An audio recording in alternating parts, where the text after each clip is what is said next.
that I always mess it up with the come on, help me out, Tommy. I always mess it up. Not New York Times, Wall Street Journal, best-selling author in USA Today, Tommy Breedlove, about becoming truly legendary. Tommy wrote the playbook. He can help you in areas of self-development, mindset mastery, relationship building, business leaderships, and everything in between. And so if you are right now going through whatever it is that you're going through with Corona, with the virus, with your business, with your career, with your family, with your relationship, this is the show for you. You want to hop on in because we're going to have a live face-to-face conversation with Tommy right after this little intro.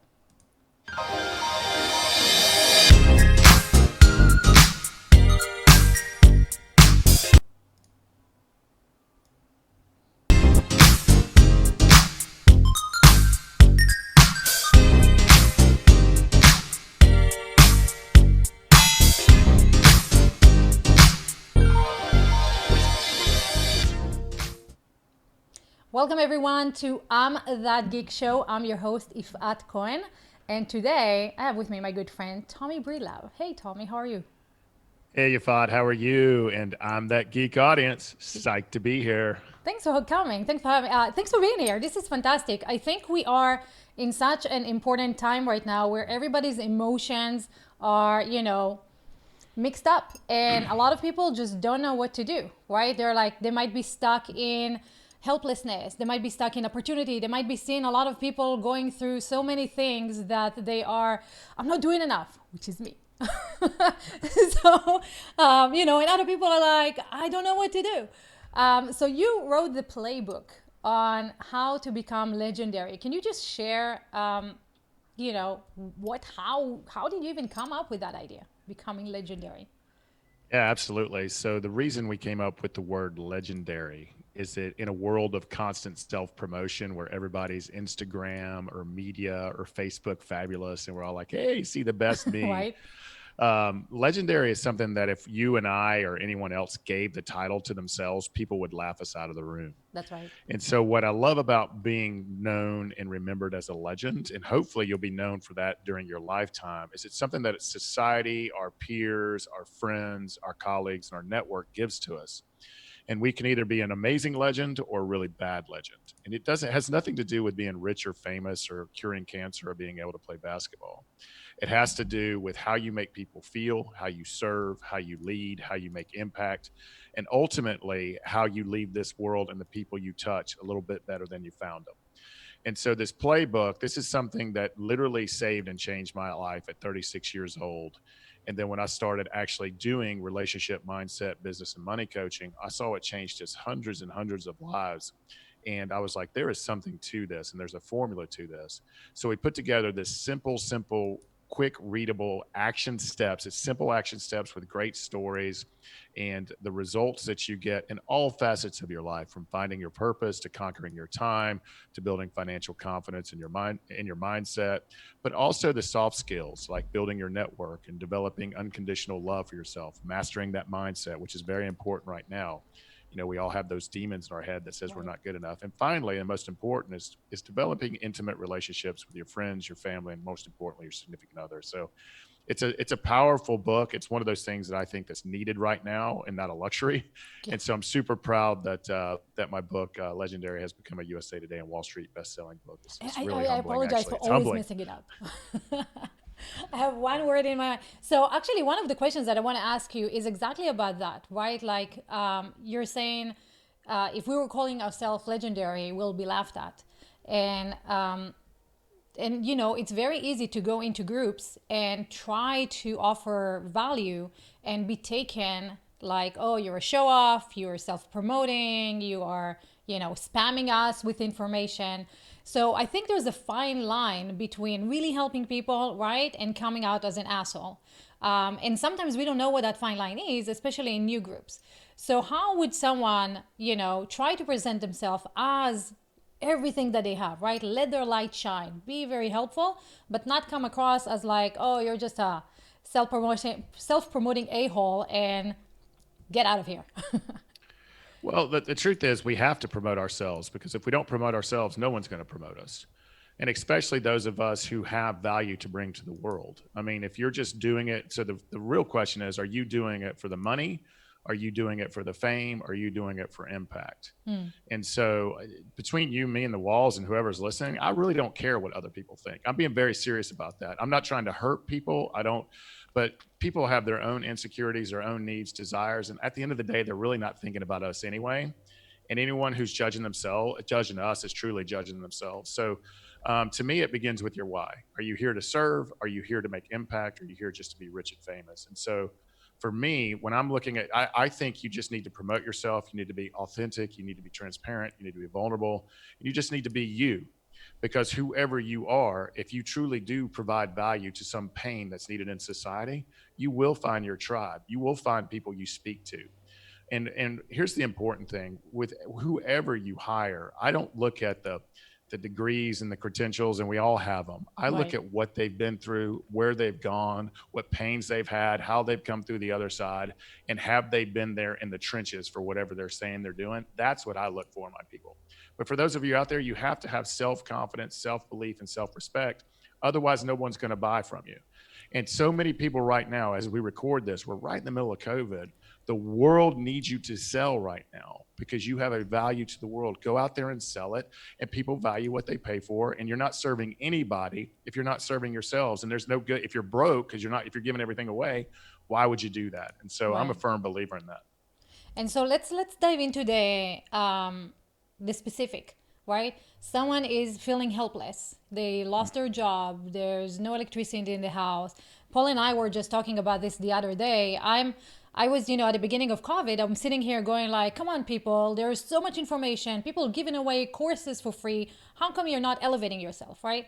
And then I have a conversation with a friend of mine who's a teacher, and she's sharing that there are kids who can't go on Zoom and have the Zoom interaction classes because the mom is a single mom and there's no electricity in the house, or nobody speaks English in the house, or there are 14 people right now in the house and because some people lost a job and they moved in, like all kinds of stuff that I'm like, you know what? I, I take back everything I said about people being lazy and not actually elevating themselves, because in those situations, I have no solution. So if someone is in that kind of like mindset of like, there's no job, there's no electricity, I don't speak English, I don't even know how to press the button, right? All I know is like scrolling on my phone. What's the first step that they can take in order to, you know what, I can do something different. There's more in me and can become more. And this is a good time to become more. So what I would say to that, and I'm going to be very clear with what I would say, because this could come across harsh. You're taking it from someone who's had to pawn his car earlier in his life because he was so broke in order to get that car fixed so he could get to a $6 an hour factory job at one time in my life. And so I've been there. I've been at the bottom of the rung when it comes to money. And so you said it best. So here's the truth: 99%, if not 99.5% of all people in the United States have a cell phone. Yeah. And so if you really want to, whether it's listening to something, YouTubing something, if you really want to change your situation, times are tough right now. People are suffering. People have lost their jobs. I think 20 something million people have lost their job. Yeah. But the truth is, depending on how low you are and how much you're struggling, you've got to go find the nearest mirror and look into it. And you got to say, do I have a burning desire, a want, and a need to have something, be something, and do something different? And nothing easy comes overnight. It all takes a lot of hard work, but there's all sorts of free resources. And I guarantee you 99% of those people you're talking about also have TV. Yeah. And so and, it's just true. I and mean, an it's just true. Xbox, right? And an Yeah, it's Xbox just and a true. PlayStation So yeah. wealthy people and poor people have the same 24 hours in a day.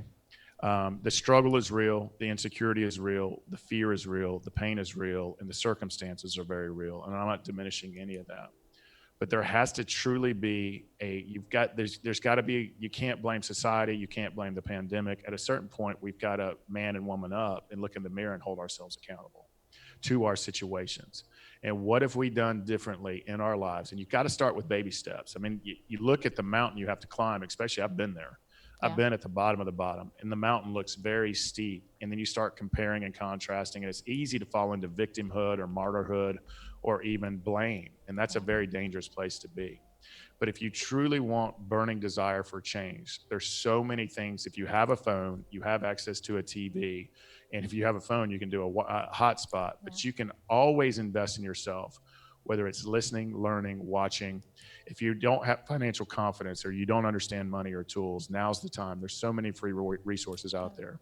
If you're feeling fearful or angry or resentment, or you feel like you're not in control of your thoughts, and all of us struggle from that. All of us have those demons, insecurities, that voice in our head that says we're not good enough. We all have it. Yeah. It's just what we do to mitigate that voice. All of us have a problem with unconditional love, respect, and self-confidence for ourselves.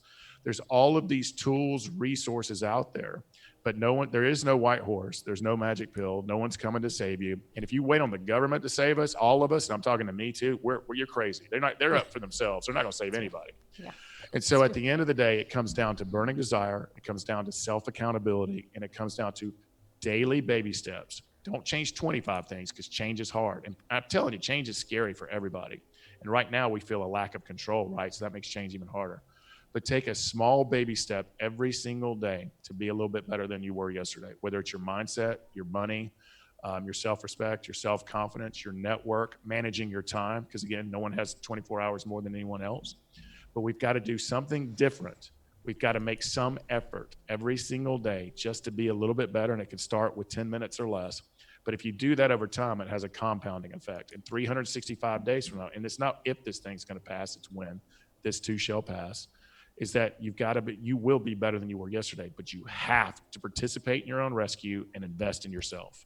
I love it. I love it. It's true. It's very true. And I've been blamed to being harsh as well for saying exactly the same thing, right? Yeah, And it's legit. yeah, and okay, so let's talk about like specifically. You were a little bit of your story. You were in the bottom of the hill.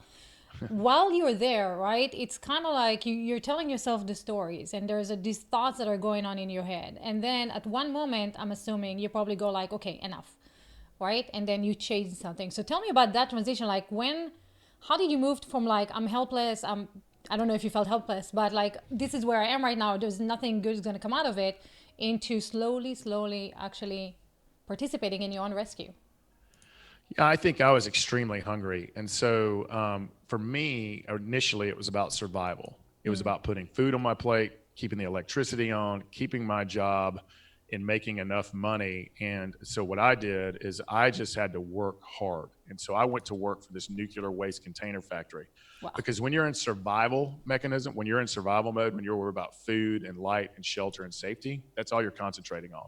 It's really not the time. I wish I would have, but I didn't. I didn't do the deep work on my mental and emotional fortress until later in life. But during that time, I decided to go to work and work in a very hard job. And I took out a bunch of debt, putting myself through community college at night. So I would literally get up at 4 a.m. and drive my 1991 Topaz 40 minutes away to this factory, work there for 9 hours a day, shower, go to community college at night, get home really late, rinse and repeat, and do the same thing over and over. Wow. And there was times I didn't know how I was going to make it. But for me, it was about getting myself out of that situation. For me, that looked like community college, because that's all I knew. And that's what I was doing at night. And during the day, I was working. So first of all, you have to tend to your needs. You have to tend to your family. If that's 2 jobs, 3 jobs, 4 jobs, whatever you got to do to be survival. But then there's always time in the day, whether it's a lunch break, a 15-minute break, to do just a little bit of work to be a little bit better. And there's so many great examples of people who worked on their mental fortress, their emotional fortress, their financial fortress, their physical fortress, and helped develop schools, whether they read or they just watched YouTubes. There's all sorts of things that you can do to get yourself out of your situation. But the first thing you got to do is take care of yourself. And anytime you start depending on the society or anyone else, it can get very difficult. And so to me, it starts with getting your basic survival needs done and then moving forward from there. So, you just said something really important, because one of my questions while you were talking was, how is he being aware? Like your environment is very impactful. So if you're surrounded by people who are not supportive and don't have the same dreams that you do, it's extremely difficult to be something else. And we've talked about it, I believe, Paul and I, where you sometimes you have to leave these people behind, right? When you elevate to a different level, it's hard, right? Like people will judge you. Oh, all of a sudden you're an athlete, right? All of a sudden you're running all day long. And what about us? Why don't you watch a movie with us? Why don't you come on and, you know, like we used to do these things now and you're deciding to do something else. How dare you? And so a lot of people, it's difficult to think about, well, I need to leave people behind if I want to become a different version of myself. So you went to books and YouTube to get that support, or did you have a support circle around you that said, "Hey, this is the friends I want to be with"? So I did not have YouTube. We didn't even have, No I didn't YouTube. have, I'm 46 years old, so I definitely didn't have YouTube back then.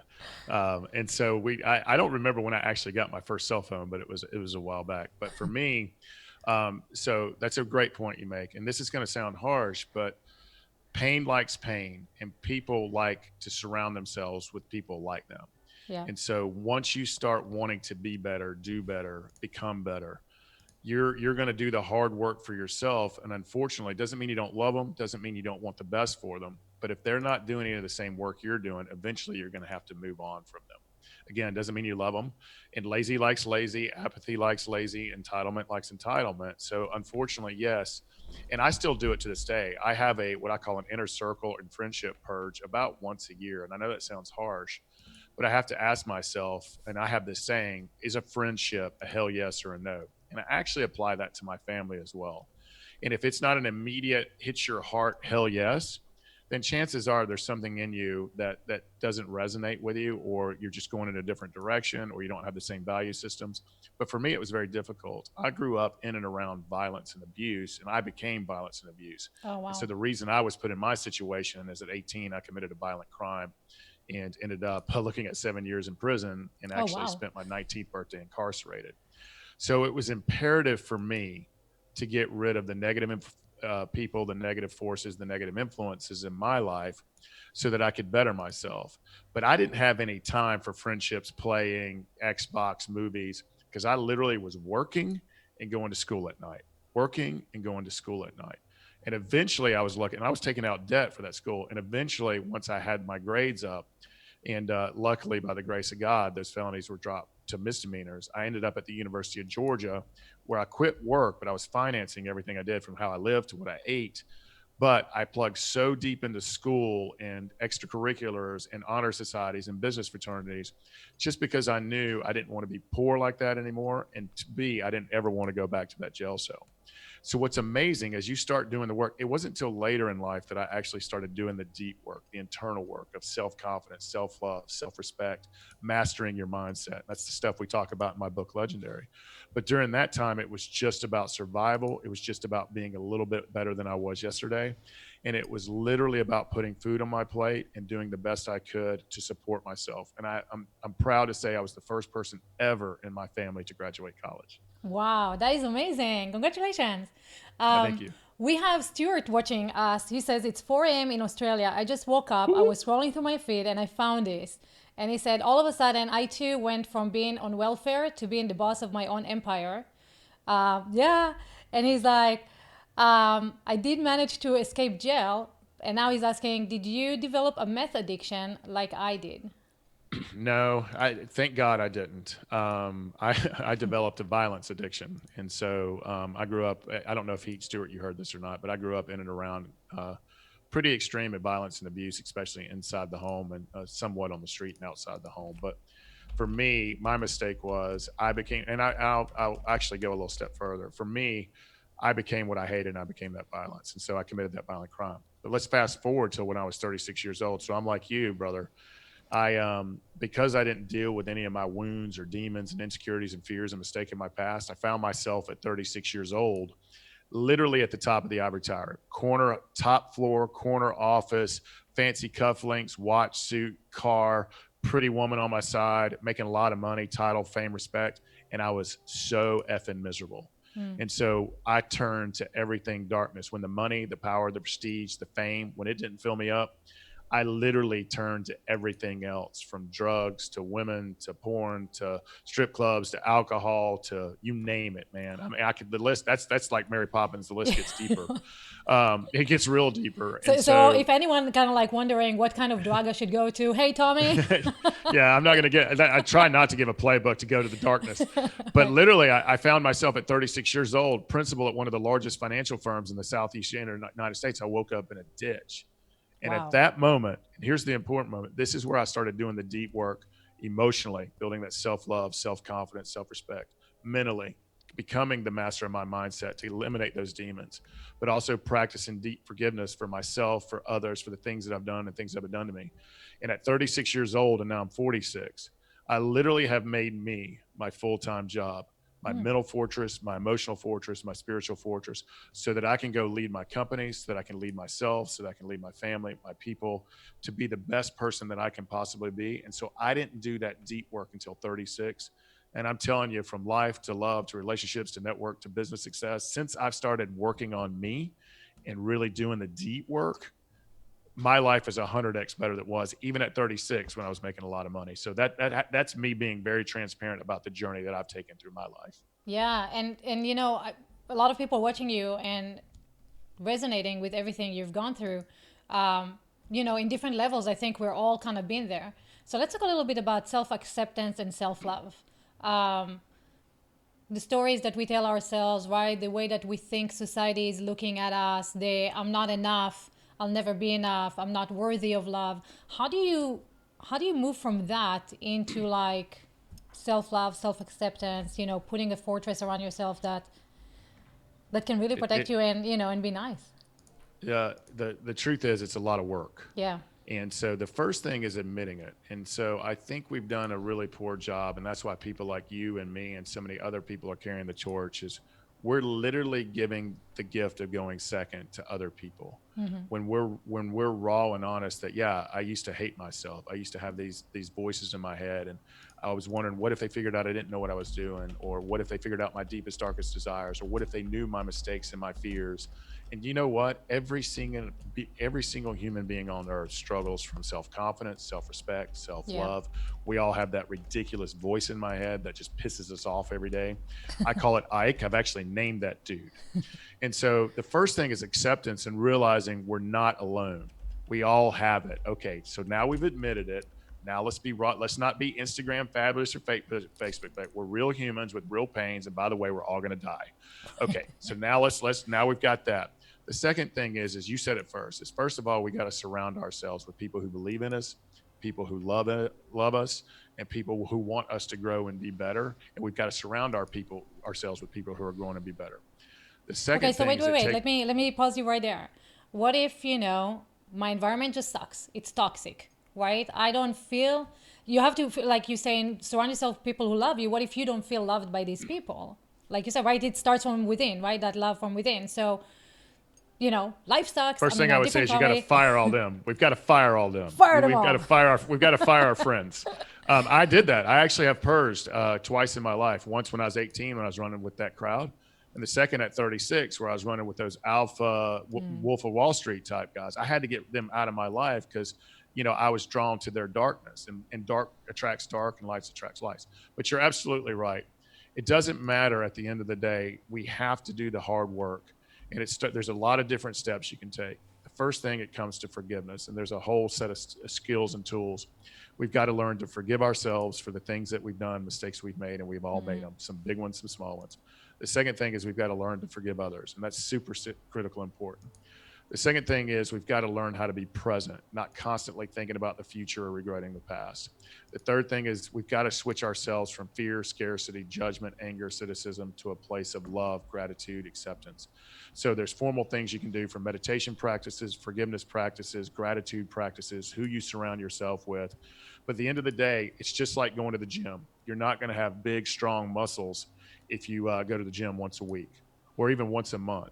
So the work that we have to do, Why seriously, not, Tommy? Why I not? wish, right? And it's hard work. Like, Same can I thing not goes just with wake up in the morning and like, you know, be what's her name? Angelina Jolie or Jessica Rabbit? I want to be yeah, Jessica Rabbit. But even Jessica Rabbit, who's not real, works her ass off to look that way. I mean, let's just be honest. Yeah. Let's just be honest. Nobody looks that way or becomes that way. There's no such thing as an overnight success. You know, you Yep. talk about, That's I true. mean, they've spent 36 years working on themselves to get that way, or Yep. 46 or 56 or 66, wherever long it takes. But the truth is you got to get up and you got to go to the mental gym. You got to go to the emotional gym. You got to go to the spiritual gym and the physical gym. We've got to build that fortress, because it's not if life happens, it's when. And suffering happens. The whole world's going through suffering right now.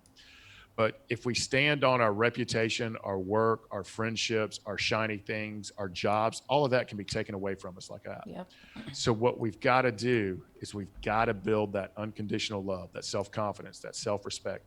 We've got to do the best we can at minimizing that noise in our camp. And that all comes with exercising our brains, our hearts, and our souls every single day. And that's what my book Legendary talks about. It gives you the very specific, simple skills to do all of those things: financial confidence, financial mindset, discovering your purpose, reconquering your time, unconditional love, more intimacy in your relationships and your friendships. Because I think we haven't done a good job in society of giving people simple steps, encouragement, accountability, and tools so that they can move their lives further in a simple way. But it does take, and just got to say this, it takes a lot of work. Yeah. Nothing in life is easy. I mean, that's just the truth. Yeah. Guys, if you guys want to join the conversation, hop on in. I'm thatgeek.com/live. Right below the video, you'll see a button. Hop on in and you can be part of the conversation. Lisa is saying, Lisa Patrick, thanks for being here. She goes like, hard work and commitment. You have to be consistent, right? And persistent with your goals. And you have to have the courage to live up to your frequency of greatness. That makes me remember is it a poem or a song or something where someone said, you know, we're not afraid of the dark, like how lousy we are. We're afraid of how bright we shine. And that light is going to blind other people. And then what are they going to say about us? So when you did, first of all, yeah, Lisa Patrick's, that's awesome. I couldn't have said that any better myself. So I'm like, oh, that was amazing. Thank you. Yeah, so living in gratitude, it's something that I hear a lot of people say, that it completely reverses your life and changes your life. And instead of like, oh, I don't yet have XYZ, I was like, wow, thanks so much for having fast internet. Thanks so much for having like a good computer and a safe place to be in, right? Like the reframe that we can do with I'm stuck at home to like I'm safe at home. All these little things that can kind of make you feel a little better. You have that on one side, and then you have the other side of the woo-woo where a lot of people saying like, okay, a kid starving in Africa, he just needs to start thinking positively and everything is going to change, right? So there's a play there, if you will, right? Of some of the circumstances that are happening and some of the stuff that's internal that you're bringing about and changing your life.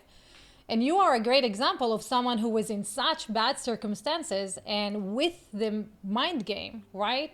Not really a game, but like with working on your mind and your spirit and your inner game, you were able to change your outside to fit your inside. And like you're saying, it takes a lot of time. I think a lot of people are like quitting right before it's over, right? So what kept you through that journey where you're like, you know what? It's worth it. I'm not seeing it yet, but I'm gonna get there, and I trust that I'll get there, and I just need to keep on meditating or practicing or being in gratitude. How did you manage to consistently do that? It started with the way I felt.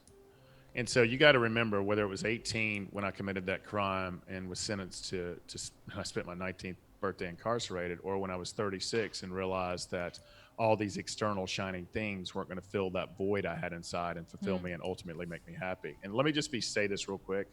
I am a firm believer that if you're a very impactful person and want to do great things in the world, money is super important. And I want you to make as much as your heart desires so that you can go make that impact in the world. Yeah. So I'm a big fan of all things financial confidence, financial mindset, and money. However, if you're an asshole, it's just going to magnify that assholeness. Yeah. And so that's the truth. And if you're unhappy, you're angry, you're judgmental, you're cynic, and you're constantly being a critic in the world, that's just going to magnify that too. For me, it was started with a feeling. When I started meditating, when I started reading, it was literally like drinking from a fire hose. When I started practicing forgiveness, and I have very strict formal practices for forgiveness and gratitude that I do every single day. When I started practicing those, and I started doing a little bit of exercise, the way I felt physically, mentally, and emotionally, it was like night and day where I was before. And the most amazing things, it was a gut feeling, it was a physical feeling, it was an emotional feeling, it was a peace of mind. And it started slowly, but even that little first 1 degree of change felt so exponentially better than the way I was before, when I was angry and mad and scared and judging. And when I started practicing gratitude and started writing down the things I was actually grateful for, or during the day when I found myself getting overwhelmed, stressed, or angry, I would switch and just take a deep breath and look around and find something I was grateful for. The rewiring that happens in your heart and soul, it feels so much better. And then the most amazing thing happens, from your friendships to your money to your success to your happiness to your peace of mind to your fulfillment to love to sex. It's kind of crazy. The more you spend in light, the more you spend in service, the more you spend time working on yourself. And I'm talking about that inner game, that mental and spiritual fortress, that physical fortress, that emotional.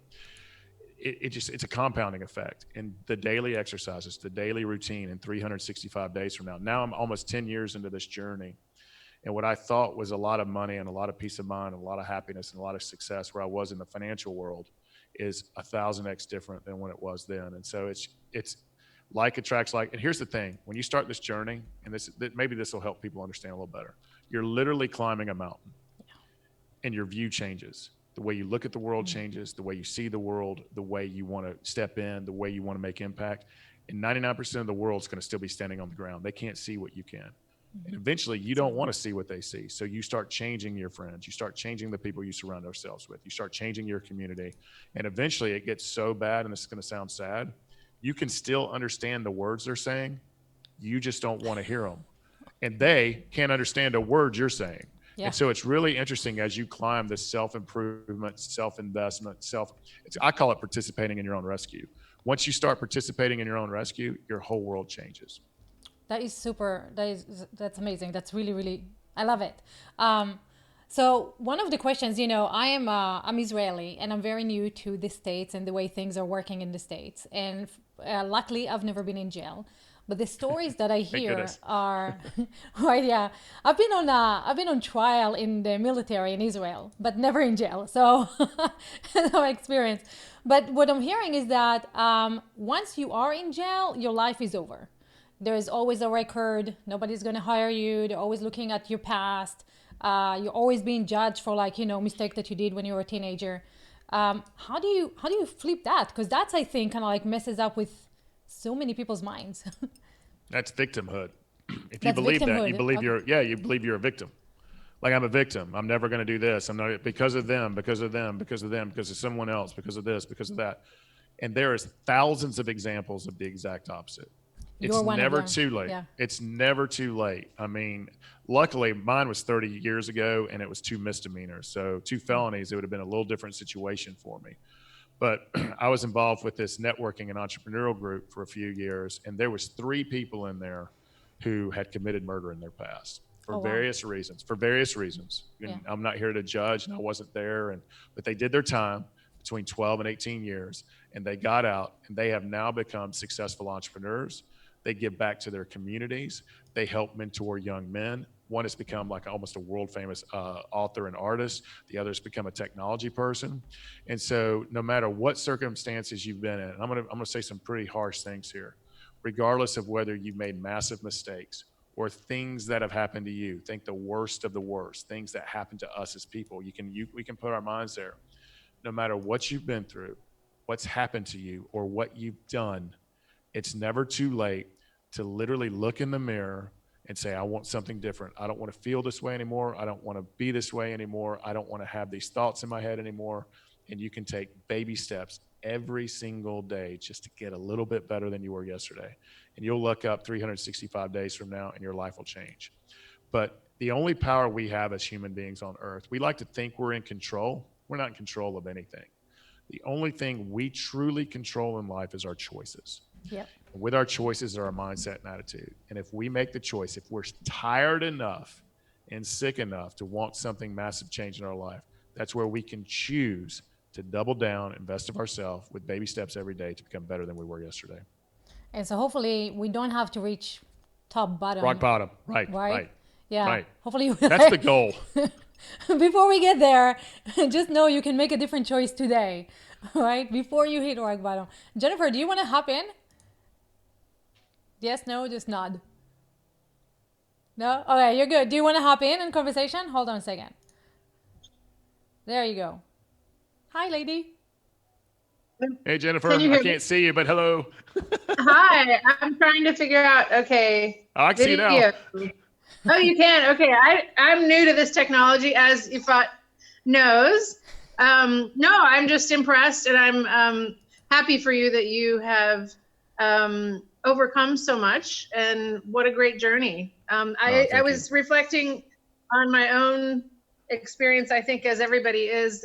Today I went to Home Depot, which I often do, and I just really lost my temper. And I'm thinking about how what you're saying just really has to apply to the micro moments in life. And I think that that's how we, I'm watching I'm just observing myself how losing my temper just really drained my own energy. And it wasn't loving towards other people, and it was just frustrated. And I think that the COVID stuff, like there's an underlying um, just an underlying anxiety that we all are experiencing. And I watched that come out in myself today. And I just appreciate what you're saying about being forgiving, and being forgiving of other people, being forgiving of ourselves, and surrounding yourself with good people. And I think I'm happy to say I do a fair amount of that. Ifat being one of those positive people. But yeah, no, I just appreciate your journey. So I would love to know. I joined the call a little bit late. I'd love to know a little bit more specifically, like where you were and what you did, and how did you get to the ivory tower, and then how did you learn that that wasn't where you were happy. And because I think a lot of people, when they have the stuff and they have the girl on their arm and they have the power, they think they're happy, and sometimes it takes people time to realize they're not happy. And how did that happen for you? Yeah, we went through the journey pretty specifically, but it started for me with I started noticing in myself the cravings for power and more money, and it was more, more, more, more. It was title, it was prestige, and you missed it. But I came from humble beginnings, and then overcame certain things, and just really worked my way all the way up to the top. Probably in the most unhealthy ways. I was that guy from Yee who turned the lights off last wind. You know that guy that we were like, oh my god. And then I also was the arrogant guy, cool guy, important guy, couldn't show weakness guy, would never ask for help guy. And really none of that was Tommy. None of that was Tommy. It was this little insecure little boy just wanting to be seen, heard, and loved. And for me, it became these cravings and addiction for more, more, more, more. And I just wanted to be validated and valued. And again, I think making money is not a bad thing. I think it's actually a wonderful thing, especially if you want to make great impact in this world. But for me, I was looking to fill a void I had inside, where I didn't feel lovable, I didn't feel enough, and I didn't feel worthy. And I felt like with all these shiny things and toys, I was going to be happy. And when that didn't fill me up, I turned to everything else. And so for me, and this is what I'm hoping for most people, it doesn't take a rock bottom moment. Some people call it a spiritual transformation. I call it rock bottom. Where it doesn't take waking up in a ditch, staring up at the blue sky and wondering how did I get here, and why am I so unhappy, and why I'm on the bridge of death and losing my wife and all this other stuff. And I hear it every single day in my one-on-one coaching and mastermind practices. I hear it every single day. And so for me, I knew there was something in me that was better. I knew I was unhappy. I knew if I didn't change, I would literally die. And so I said, enough is enough. And that was my catalyst. And then when I started tasting what I call the nectar, when I started, I did the hard work and started practicing the gratitude and doing the readings and doing the meditation and journaling and hiring a coach and hiring a mentor and surrounding myself with really positive, loving people. The way I felt, the way I stood, the way I talked, the way I ate, the smell in the air, everything started being just tasting a little bit better for me.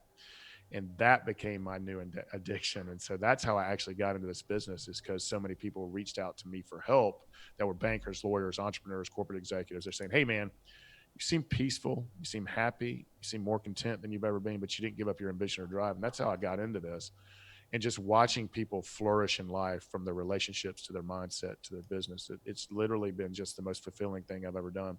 But for me, it was just this: when I tasted the sweet nectar of goodness and love and happiness and peace of mind, I never wanted to go back. And so for the last 10 or Was 11 years, I've been a craftsman at all things self-development. Is there a moment you remember that happened? I mean, I know from my own experience that it's really it's a matter of putting your brain into that place of having the experience, like you say, of tasting the nectar. And so, do you remember for yourself, like, was there a particular moment? The first moment started when I was in that ditch looking up at the blue sky. And I was like, I didn't know how to fix it or what it felt like or what it smelled like. I was just like, I need something different. And so there was a burning desire for change. And I didn't care what I had to do. I honestly, at that point, truth, I didn't care if my wife left me and the firm fired me. I just didn't care. I just wanted to be better and more happy. But I remember, and this is kind of a cute story, is my wife and I had been going through hundreds of wedding counselors. And after about the second or third session at every wedding counselor, or not wedding counselor, marriage counselors, relationship counselors, not Yeah, either I one was of those. like, about how Relationship. many times do you want to get married to the same woman? Yeah, sorry. Relationship counselors. But it's funny, after about the second or third session, every time they're like, Heather, why don't you stay at home? And Tommy, why don't you come? So they saw, something in me that wasn't quite right. I was guarded. I had all this armor up. I couldn't understand why I was even there. And one of those counselors said this: Tommy, there's this place in Tennessee that can do more for you in 7 days than I can do in 10 years. And it's called Onsite workshops. And I remember being there. So what they literally do is cut you open for 4 days in all these graceful, beautiful, powerful, impactful, and non-invasive ways, both in a group and in a small settings. And I remember the first time as a 36-year-old man and coming from violence and abuse, I didn't cry. I didn't show emotion. I was tough as hell. But I remember about that fourth day, I broke down. I probably had cried for like 2.5 hours because I could feel, I could smell, I could see, and I saw this light. And it was almost like a God experience or this universal thing. I can't even describe it. I really can't. That was the first time I knew that I was exactly where I needed to be and I was doing the right things. And it was overwhelming. And it was the first time I saw myself as human. And it's also the first time I saw myself as not being alone. Oh, Like I wow. felt like this freak that had all these deep, dark desires and insecurities and fears and needs and wants. And I felt like I was alone in all of these things. I felt unusual and different. And it didn't matter how successful I was or how cool the things I had was, I always felt alone. And at that moment, I knew I wasn't alone. And I knew a lot of people were struggling with the same thing. And I think that also helped validate me extremely well as well. Wow. Nice, thank you. Oh, totally. Yeah, I think one of the beautiful things that is coming out of COVID is that we realize that, how important it is to belong somewhere, right? And to be with people. And we're starting to use technology to connect and not just to broadcast and be like, me, right? We're using Zoom to kind of like just have conversations with each other, which we didn't before. Before it was all marketing and broadcast and buy my shit, right? And now people are becoming a lot more interested in those conversations because we don't have them because we're all locked in our houses, which is a fantastic time, right? To practice exactly what you're preaching. This is the best time to, dive in, take 10 minutes in the morning, realize who you are, feel something. I did a 10-day Vipassana meditation. Have you heard of that? I have. Have you done it? I haven't done the 10-day, but I've done Vision Quest and Silent Retreat. I've done a lot of things similar, but Yeah. that's awesome. That's awesome. Yeah, it's really interesting because when there's no input, right, your own shit starts coming out because there's nothing coming in, right? You start feeling and participate, and a lot of people like myself, I wasn't ready for that at that time. And I was like, okay, I don't know what's in there. Can't deal with it right now. Is there something else? But when you start with like smaller steps, like you're saying, 10 minutes a day, and then just feel and something changes and you follow the feeling, it really is beautiful what happens at the end of the year. So You just explained COVID, by the way. What's So that? what's happening? You just explained what's happening with so many people in COVID because I'm dealing with it. My clients, I'm dealing with it. My philanthropic work is what happens is there's whether it's our jobs, having beers, exercising 4 hours a day. There's all these things we do to numb and to make ourselves feel valid and important. And Yeah. it can be from healthy to unhealthy and everything in between. But we don't like sitting in a room with ourselves because we don't love ourselves, we don't respect ourselves, and we don't like our what I call the inner critic, Yeah. that voice inside. I call it the Tommy go round. Yeah. But people don't have that connection in that community. And now, either which, if you're with somebody, they're on top of you, and that's just as bad. Or if you're single, you're really in the room alone, and there's nothing to escape you from having to look at those deep, dark places in yourself. And I think that's why so many people are struggling mentally and emotionally. And I'm telling you, from there's YouTubes, there's seminars, there's books like Legendary. There's so many things that give you simple tools and techniques to help you fall in love with yourself, to help you become your best friend, to help you kill that inner critic in your head, and ultimately develop that unconditional love and self-respect for yourself. But it takes work and time. And I think so many people feel a lack of control, and they're having to sit in the room with themselves. And you and I both know, you fought. If we talk to anyone else like we talk to ourselves, no one would like us. Right. No one would like us. Yep. And True. so it's just fascinating. I'm not pretty enough. I'm not cool enough. I'm not important enough. I'm not successful enough. I got a bump on my head, blah, blah, blah, blah, blah. And so we all have it. We all Yeah. do it. It's just how much we can minimize it, and how much can we start loving and respecting ourselves. And I shout this message from the rooftops. It's important. It's very, very important. So do you think that after, COVID is going to pass, what do you think humanity is going to be afterwards, after sitting in our houses, facing ourselves or escaping ourselves? What do you think is going to happen? It's what we choose it to be. And it's not what our politicians choose it to be. If you look at the news right now, that's all about division and fear, Yeah. us versus them, my view versus your view, and it's meant to sell advertising. It's what we as human beings choose our futures to be. We can be the absolute greatest community ever existence. We can come out of this with love, compassion, servitude. And just think about this.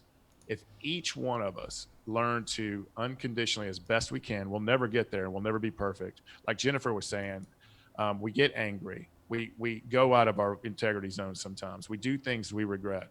But the more we do this work, we forgive ourselves. We know, hey, we look ourselves in the mirror. We hold ourselves accountable to it. We learn from it, and we move forward with love and respect for ourselves. Yeah. So it starts with, if we come out of this with a little bit more love, a little bit more respect, a little bit more self-confidence and mastering our mindset. And then if we turn to some compassion, servitude, and empathy just for one other person, each of us, all 7 or 8 billion of us, I know, right? this world would be a Yeah. dramatically better place. If we start looking at macro issues, food, inequality, violence, social justice, we shut down. But in all of our communities and all of our tribes, if we just work on ourselves and make one other person's that day's life a little bit better, we become the miracle for one other person through service, through compassion, through empathy. And if we all did that at least once a day, we wouldn't give two flying shits what all these politicians think, It's because true. we'd be making this world a better place. It's true. And It's you what we feel choose it to be. it's true, and it's very interesting to see, right? Like right now, I'm watching. There's two different types of conversations happening: the fear one and the opportunity empowerment one, right? And I'm always wondering, like, which one takes, like, which one people are leaning towards more.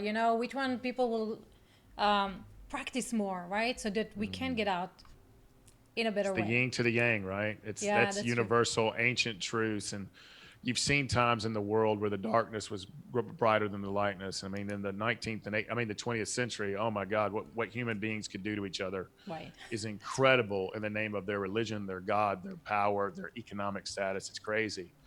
But we as human beings, we have the power if we truly think we have the power. We have the power of choice. We have the Yeah. power of influence. We have the power to lead. But Yeah. we have to lead and influence ourselves first so that we can lead and influence others. So let's finish with this. Let's finish with your book, right? So, Yay! yay! Wall Street Journal, USA Today, best-selling author. What's in the book that can actually help people move from wherever they are right now to feeling legendary? I don't know if you become, but at least you feel like one, right?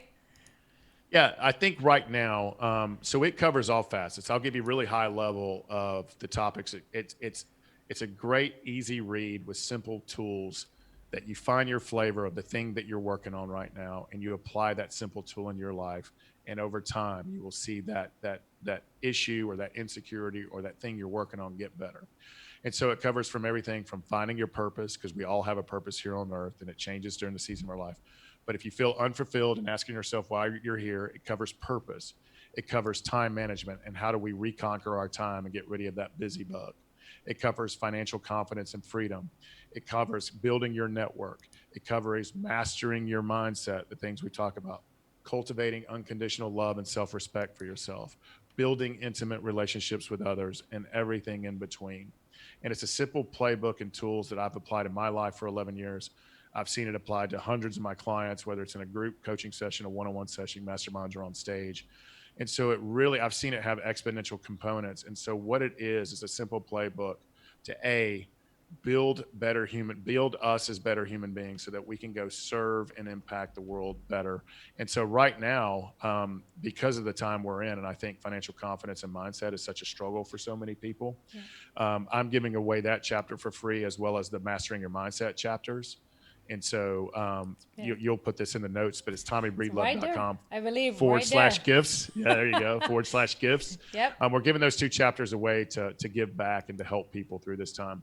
But if you read books like this, and there's so many of them more, all you got to do is take a little bit of action every day, depending on what you're struggling with. Is it financial confidence? Is it your mindset? Is it I'm scared all the time? Is it I'm judging all the time?